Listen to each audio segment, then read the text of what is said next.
Isso aí, pessoal, vamos lá. Sejam todos muito bem-vindos. Live número 77.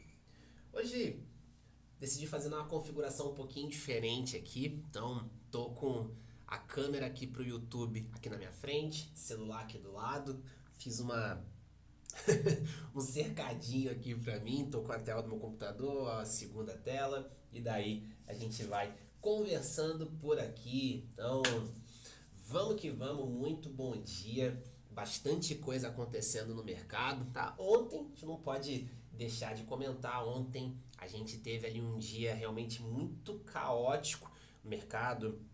Começamos ali com a bolsa no Japão caindo mais de 12%, e daí a gente teve também Estados Unidos fechando forte, ali queda de 3%, e aqui no Brasil a gente teve ali uma queda tímida, tá? Não foi uma queda assim tão absurda, muito puxado por conta desse cara aqui, Bradesco, tá? Então, Bradesco, deixa eu fazer o seguinte, acho que não vai dar para eu duplicar. Vou deixar na segunda tela mesmo.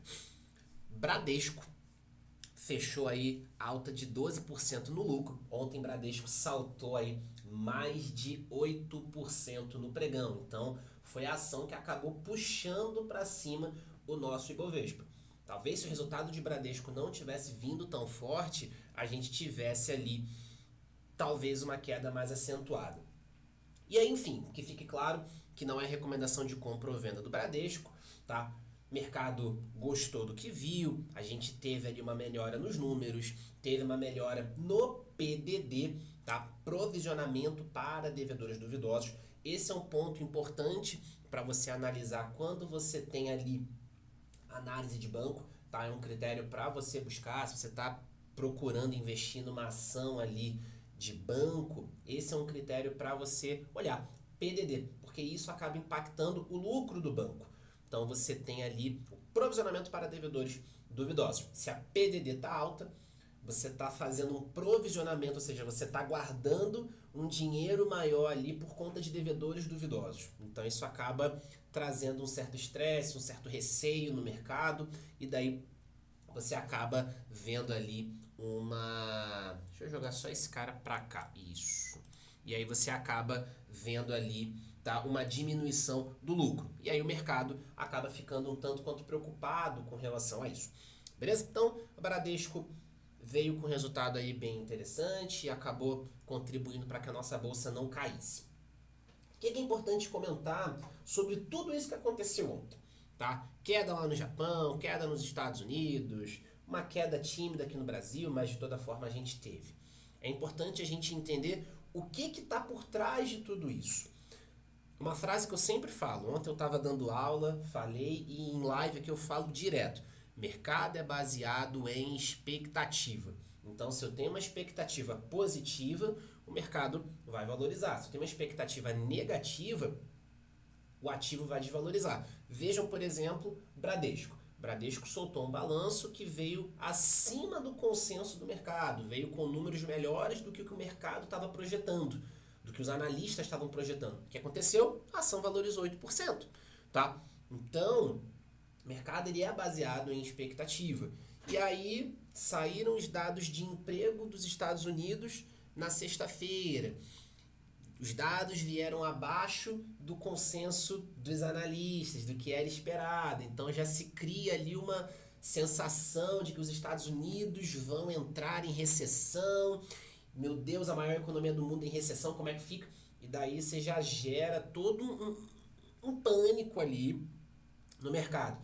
Também a gente teve desmonte de muita posição lá no Japão, porque o banco lá, o Banco Central do Japão, ele começou a subir ali as taxas de juros, e daí você teve uma valorização do iene, que é a moeda lá do Japão, e cara, você tinha muito investidor institucional que pegava dinheiro no Japão por conta do custo. A partir do momento que você começa a ter ali uma subida do iene, você começa a ter uma valorização do iene, essa dívida começa a ficar mais cara. Então eu preciso desmontar essas posições. E daí uma coisa vai puxando a outra, uma coisa vai puxando a outra. E quando você vê, você está com um cenário de queda de 12%.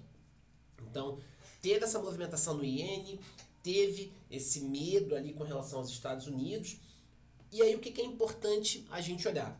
Como que tá, e a gente está em temporada de balanço, então melhor momento para a gente poder fazer isso. Como é que estão os números dos negócios que a gente está investindo ou que a gente pretende investir? Como que estão os fundamentos? As empresas, enfim, os ativos que a gente tem na carteira, estão conseguindo entregar bons números? Estão conseguindo entregar um resultado satisfatório? Estão conseguindo crescer? Estão gerando aumento de lucro? Endividamento está controlado? Como é que está isso? Então é importante a gente entender que o que aconteceu ontem foi algo generalizado, mundo todo. Não necessariamente tem a ver com qualidade, não necessariamente tem a ver com perda de fundamento, tá? Então, numa dessa, quem tem um caixa para oportunidade consegue aproveitar, pegar bons fundos, pegar bons ativos com um preço mais descontado por conta desse nível de estresse. Então, toda queda, você precisa avaliar o que está acontecendo. Está caindo porque é algo geral, igual ontem, ou está caindo porque você tem ali um problema específico naquela empresa. Esse é o ponto, beleza? Então a gente precisa sempre avaliar o que está acontecendo para poder tomar a melhor decisão, beleza? Então, Bradesco ontem teve uma alta de 12% no lucro, tá? Um lucro ali de 4,7 bilhões de reais, tá? O ROI, né, o retorno sobre o patrimônio líquido, uma alta de 0,3, tá? E uma alta em relação a um ano e 1,2 em relação ao trimestre. Então a gente vê números ali, de certa forma, melhorando no Bradesco. Beleza? Que fique claro, não é recomendação de compra ou venda de Bradesco, tá? Maravilha. Então o Bradesco ontem acabou, por que não, salvando ali a nossa bolsa de ter um resultado ainda mais estressado, tá? E aí quando a gente olha para as nossas bolsas aqui, né, as principais bolsas do mundo, deixa eu colocar aqui, boa, deixa eu colocar aqui também na segunda tela. Então quando a gente olha, vou duplicar e colocar na outra tela. Então quando a gente olha para as bolsas, tá? A gente vê hoje um cenário bem mais tranquilo, tá? Então, a gente já, por exemplo, lá na bolsa do Japão, né, a Nikkei 225 aqui, a gente tem, ó, a gente fechou ontem com uma alta de 10%. Então, uma alta de 10% lá na bolsa do Japão, algumas outras bolsas lá da Ásia também fechando em alta. Alta um pouco mais tímida, mas também fecharam em alta. Lá em Taiwan, a gente teve aqui, ó, uma alta de 3,3%, bolsa da Coreia, alta de 3,3%, tá? Na China, a gente teve algumas altas um pouquinho mais tímidas, mas a gente teve também, tá? Lá na Austrália, a gente teve uma alta de 0,40%. E aí tem um índice que é interessante, acho que eu já comentei uma vez sobre ele, que é o VIX. VIX, galera, VIX, é o índice do medo, tá? Então ele dá uma noção ali sobre o nível de medo das pessoas com relação ao mercado. Ontem a gente estava tendo uma alta de mais de 30% no VIX e hoje a gente já conta aqui com uma queda de 17,27%. Então ontem realmente estava todo mundo muito preocupado com o que estava acontecendo. Hoje a gente já vê ali um mercado mais tranquilo, as pessoas com ânimos um pouco mais controlados, né? Não é à toa que a gente vê o VIX aqui caindo mais de 17%. Beleza? Então, o VIX, ele é um indicador, ele é um índice, na verdade, que reflete o nível de medo das pessoas no mercado. E daí a gente vê uma queda de mais de 17%. Maravilha! Show de bola! Então, vamos dar um golinho aqui na água pra gente seguir.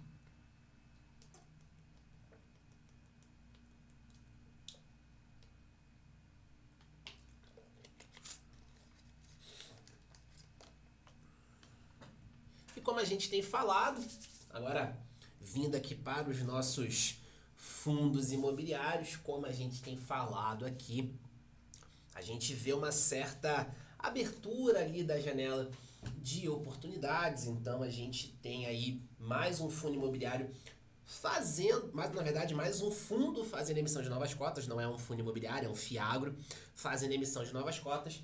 Dessa vez é o fundo da Suno, SNAG 11, fechou ontem a data de corte ali para sua quarta emissão de cotas. A ideia do fundo é captar 352 milhões de reais. A data de corte foi ontem, tá? Então quem fechou o pregão de ontem com cotas do SNAG 11 vai poder participar dessa subscrição. O preço da nova cota está vindo a R$ 10,09, já considerando o custo de distribuição de 3 centavos. E uma coisa que é legal comentar, quando você olha lá no prospecto da emissão do SNAG, você vê que de fato o custo da distribuição é de fato de 3 centavos. Tá? Então o custo ele é baixo e quando você olha no prospecto, de fato, o custo é de 3 centavos. Então é uma emissão que está vindo realmente num preço bem baixo. Tá? Porque isso acontece bastante. Às vezes o fundo ele coloca que a emissão vai ter um preço bem baixo e daí, quando você vai olhar o prospecto, na verdade, a emissão vai ser uma parte custeada pelas novas cotas, pelos novos ingressantes, e uma parte custeada pelo fundo. Há quem reclame, há quem brigue isso, enfim, eu não vejo nada demais. Mas há quem se posicione contra. E a Suno é uma casa que se posiciona contra isso.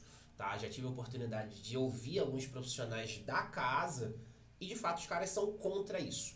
Tá? E aí, de fato, a gente tem ali um custo de emissão de 3 centavos e no prospecto você vê um custo de emissão de 3 centavos. Então não tem custos a mais ali que estão além do que foi divulgado. Cota sendo emitida em linha com patrimonial. Preço da subscrição aqui R$10,09, o fundo quer captar 352 milhões de reais. E aí o percentual de subscrição, 70%. Ou seja, quem fechou com cotas ontem vai poder subscrever até 70% do que tinha. Então, se você fechou com 10 cotas, você vai poder subscrever 7. Se você fechou com 100 cotas, vai poder subscrever 70. E assim vai. Tá? Então, a gente tem aqui mais um fundo, agora um fiagro, fazendo emissão de novas cotas. A subscrição vai do dia 8, começa agora na quinta-feira e vai até o dia 21. Então a gente vai ter ali 13 dias de período de exercício do direito de preferência. Tá? A gente pode ter também as sobras e também montante adicional. Só não vi aqui quanto que é o montante adicional, ele não comenta. Pode ser que seja ali de 25%. Ele não comenta. Deixa eu ver se no início aqui ele traz.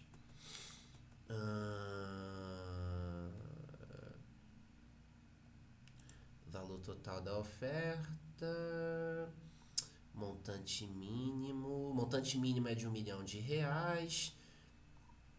Quantidade de cotas. Não, ele não comenta aqui. Identificação do público-alvo, breve descrição. Não, ele não comenta aqui se a gente pode ter... ele não comenta. Ele não comenta aqui se a gente pode ter montante adicional. Bom, geralmente a gente tem 25%, né? Mas ele não comenta aqui se a gente tem. Deixa eu ver aqui... Não, ele não comenta. É bom, provavelmente a gente não tem. Fazendo o montante total. Não tem. Não tem montante adicional, não. Beleza, então a ideia é captar 352 milhões e não tem montante adicional. Só vai ter período de sobras mesmo, tá? E essa é uma emissão, pessoal, que já vem com um pipeline ali indicativo. Ou seja, o fundo já dá uma indicação do que a gente vai ter de investimentos com o dinheiro captado. Tá? Então a gente tem aqui algumas posições em CRA, tem posição em imóvel, tem fundo de direito creditório e boa parte aqui originado pela Suno. Tá? Então eu acho interessante quando você tem a casa fazendo a originação do crédito, porque além de você cortar os intermediários, você melhora a taxa que você vai ser remunerado, você participa de todo o processo, então você sabe para quem você está emprestando, você fez toda a parte de diligência para emprestar o dinheiro, então você conhece muito mais no detalhe. Na minha visão é algo muito mais positivo, quando a casa origina, estrutura e daí coloca o crédito para dentro do fundo. Porque você conhece mais no detalhe, mais do que você comprar no secundário, tá? Eu acho mais interessante, mas há casas que compram no secundário mesmo e tudo certo. O importante é saber onde está pisando, tá? Então, a gente já tem, de alguma forma, uma descrição do que o fundo vai fazer com o dinheiro que ele captar, tá? Com relação a preço de mercado, bom, o fundo hoje está cotado, tá fechado, no momento que a gente está fazendo aqui, está fechado a R$10,08 e a nova cota vindo a R$10,09. Então, assim, tá no 0 a 0, tá? Vamos ver como é que a gente vai avançar aí com relação ao mercado nos próximos dias, mas o fato é que essa é uma emissão que está vindo ali num preço praticamente empatado com o que está no mercado, pelo menos hoje, nas condições de hoje aqui. Boa, então, mais um fundo fazendo emissão de novas cotas, tá? A gente vê ali uma certa abertura nessa janela de emissão. Então, a gente está com a emissão do VGI rolando, emissão do HGRU rolando, agora SNAG, MXRF, eu fiz até um vídeo enquanto eu estava lá em Balneário.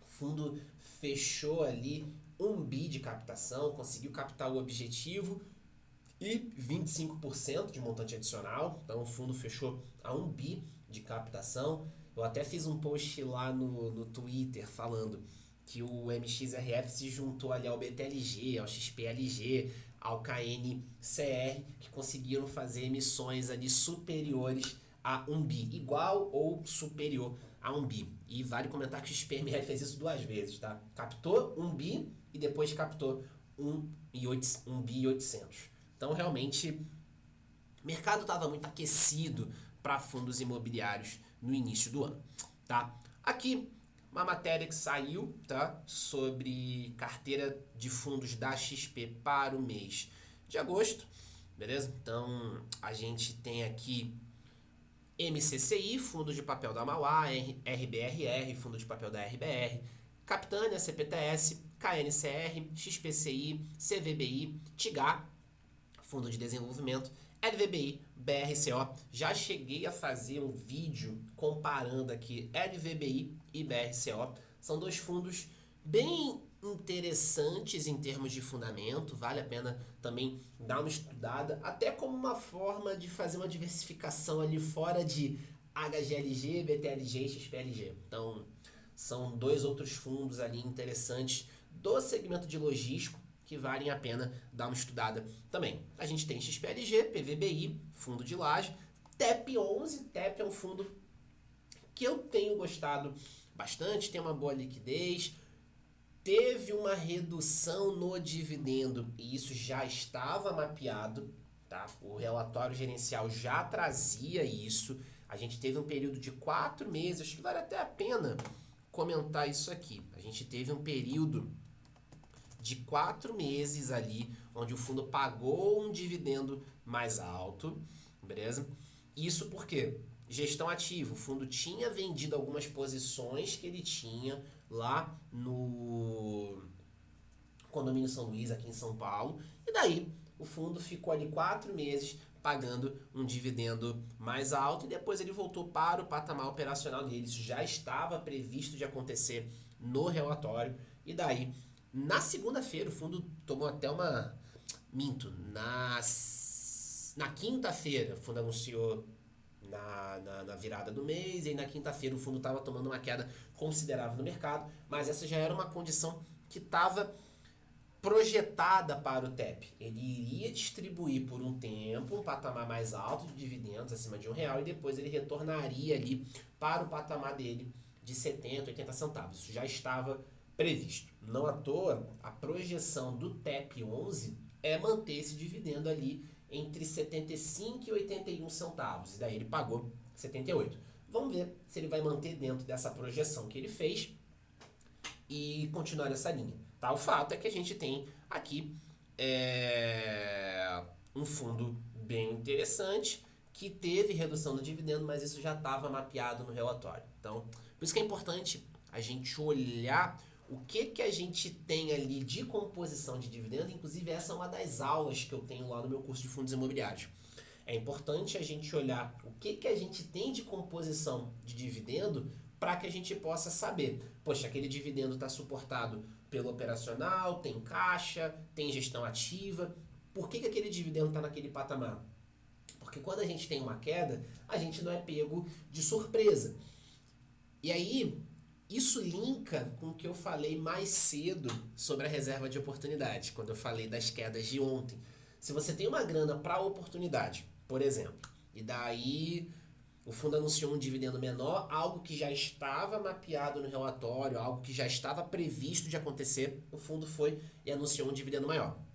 Mercado funciona baseado em expectativa. Então você vê ali uma expectativa, o mercado vê uma expectativa ruim, porque o dividendo reduziu, isso acaba gerando um certo estresse na cota. Você que tem uma reserva de oportunidade e que já estava ciente que isso ia acontecer, pode acabar aproveitando para comprar uma cota mais barata. Então, TEP caiu mais de 1%, eu fiz um vídeo sobre isso, TEP caiu mais de 1%, depois do anúncio do dividendo. VISC11, quando anunciou ali que saiu de R$1 para 85 centavos, pagou, ficou ali, teve uma queda de mais de 4% no dia. Então, a gente acaba abrindo essas oportunidades quando a gente tem essas reduções de dividendos. Mas tanto no VISC quanto no TEP, a gente já tinha isso mostrado, isso já estava evidenciado no relatório. Tá? Então, o cotista que já estava ligado, seja aqui nas lives, seja em conteúdo, seja no relatório, já tinha visto que isso ia acontecer, quando ele viu isso de fato acontecer no mercado e o mercado jogar o preço para baixo, se ele tinha uma reserva de oportunidade, ele poderia ter aproveitado tranquilamente, porque o fundamento do fundo não estava ruim, o fundo não estava entregando um resultado menor, não estava entregando um resultado deteriorado nem nada. Ele só estava fazendo aquilo que ele de fato já tinha falado que ia fazer. Ele só colocou em prática aquilo que ele já falou que ia fazer. Então, você tendo algo desse tipo e tendo uma reserva de oportunidade, você consegue aproveitar ali tranquilamente. Beleza? Bom demais.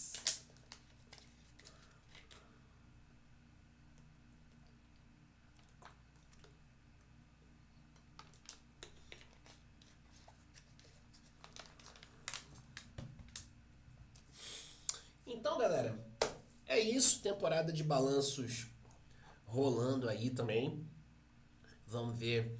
Hoje a gente não me recordo agora de cabeça quem vai fazer lançamento hoje de balanço, tá? Ontem eu me inscrevi em algumas apresentações ali de resultado, me inscrevi no resultado da Azul, me inscrevi no resultado de Itaú, me inscrevi no Banco ABC, me inscrevi... teve mais uma, não lembro agora. Mas vamos acompanhar aí essa temporada de balanços e trazer mais alguns insights aqui, mais algumas sacadas para vocês. Beleza?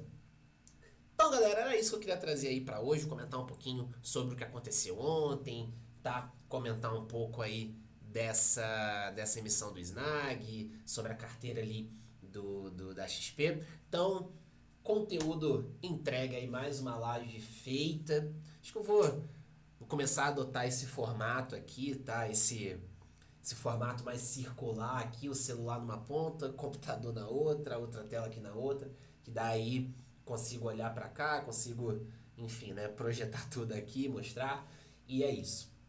Galera, então, obrigado aí pela participação de vocês, obrigado pela interação, tá? Contem comigo, qualquer dúvida, tamo aí às ordens, tá? Quem tiver interesse na minha comunidade de Milhas Investimentos, quem tá aí no Instagram é só ir no link que tá na bio, quem tá aí no YouTube, tá, o link da comunidade tá na descrição aí do vídeo. Quem tiver interesse no curso de fundos imobiliários é só ir também Instagram, vai no link da bio, quem tá aqui no YouTube, o link tá aqui na descrição do vídeo. Galera, então é isso, obrigado aí pela participação, obrigado pela interação, nos vemos aí num próximo conteúdo. Valeu!